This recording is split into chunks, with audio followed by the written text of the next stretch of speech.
You got challenges that you're going to run across. I know we talked about that you were turning the channel looking for a sports station and you ran across Dave Ramsey.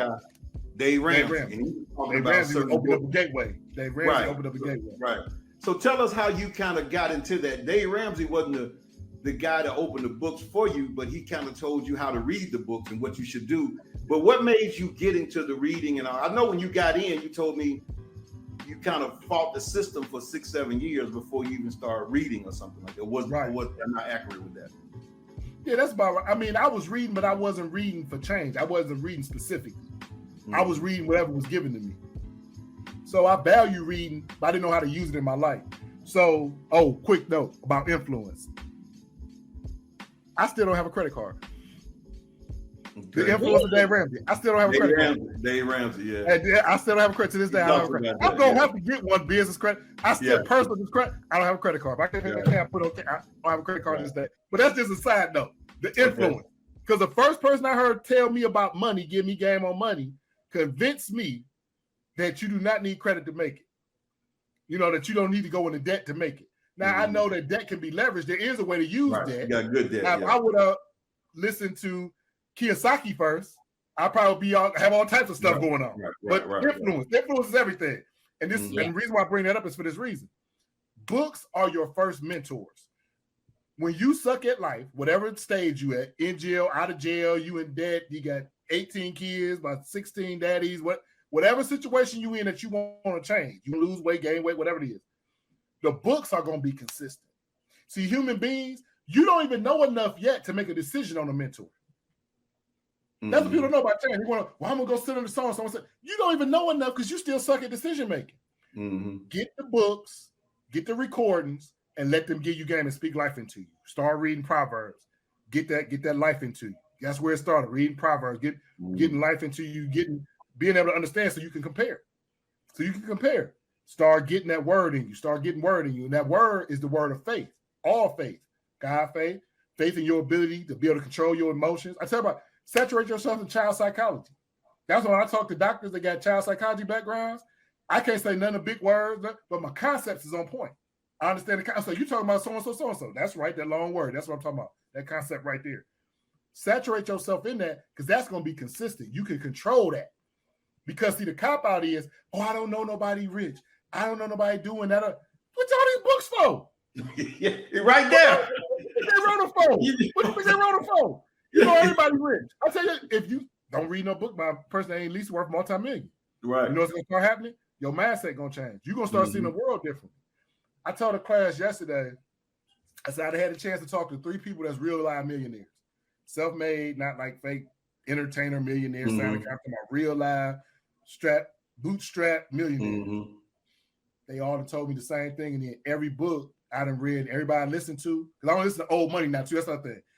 God bless all my new millionaires. 2.7 million in the last 6 months came from out your mama's basement. I love y'all.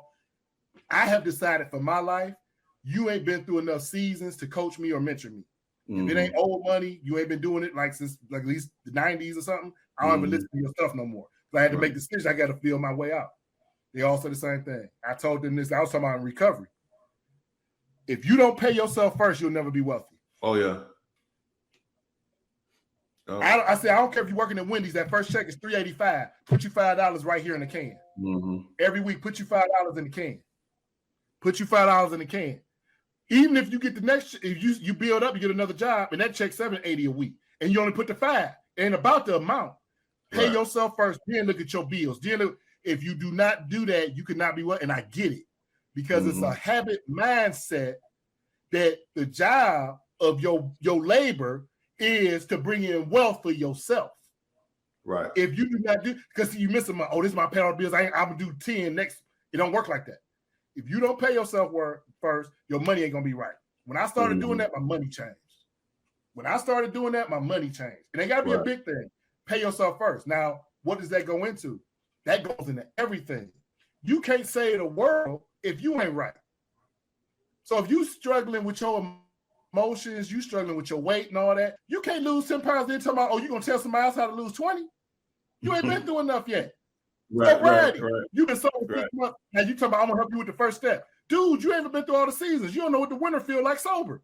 You ain't ready. See, time, that's why I told you reintegration or whatever a person think about your life, you're on your own timeline. You can't be late for your own destiny. If it's really your destiny and it's yours, it's coming.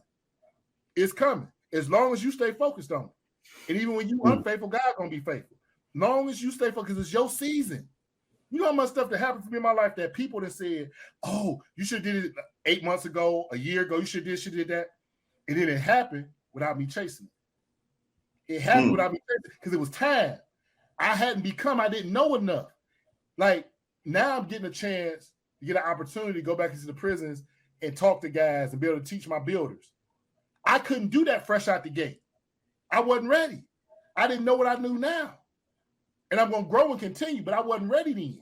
So if given the opportunity, it wouldn't have been the same thing because I wouldn't have had no value to bring because, hey, I still ain't got a Social Security card. So what can I tell you about what it's like out here? So I remember your program that you were doing where you was training because we were trying to go over that while we was recording, but we was going into so much stuff. We never did get a chance to do that. 2 questions. Have you changed any of that since you've been out? Like the training that you do now, maybe added something, took something away? Okay, that's the first question. The second question, though. Okay, the second question, I want you to name your top 5 books. I'm talking about to people who just not somebody who just starting to read. Okay, and they need to read some stuff. Give me your top 5. But go back to the first question is, did you change some of that training? Absolutely. Complete revamp because I've never been this person before in this time. And that's what life is about, time. You can't live in the past. You can't live in the future. You have to live in the time. So I've never been 44 years old, free, sober, with ambition, with purpose, with networks, with connections, with a comprehension and understanding of my ability to accomplish and confidence. I've never been this person. I've never been this person that's attempted to do something from the ground floor, accomplished it, failed at it, accomplished it, and failed at it. I've never been a person that took a man's life, that went to the hole, caught outside cases. So all these experiences lead to the next thing. So now when you're talking about a year and 5 months out of prison, and now you go back in prison, I can see it differently now. I'm no longer in the coffin trying to dig myself up. I see now how the foundation is all good stuff, all great stuff. But I see what's needed, what was missing, because there was other sides that was missing to make it fit out here, to make it real out here. The other thing is through maturity and growth, you become more compassionate towards those. I was talking to a cat that we on the same path. He did a long time in prison, and he out here giving back to the community. We're trying to figure out how get funding, how to do these programs, how to provide services. And I told him something. I said, make sure that you like and subscribe and hit the all button and all that kind of stuff, because we're going to have a lot of good interviews on this podcast.